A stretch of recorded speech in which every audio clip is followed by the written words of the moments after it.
ನಮಸ್ಕಾರ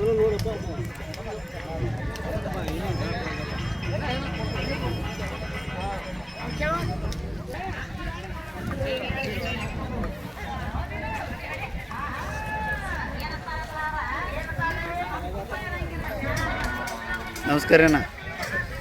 ಸುಳೆ ಬಾವ ರೀ, ರೇಟ್ ಏನು ಹೇಳ್ತಾರೆ? 1.5 ಲಕ್ಷ ರೀ ಒಂದಕ್ಕೆ ರೀ. ಆದರೆ ಯಾವ ರೀ ಆಚೆ ಕಡೆ ನಿಮ್ದು ರೀ, ಅದಕ್ಕೆ ಎಷ್ಟು ಹೇಳ್ತೀರಿ? 3 ಲಕ್ಷ. ಇದು ಎಷ್ಟರಲ್ಲಿ ಐತ್ರಿ? 6ರಲ್ಲಿ ಐತ್ರಿ.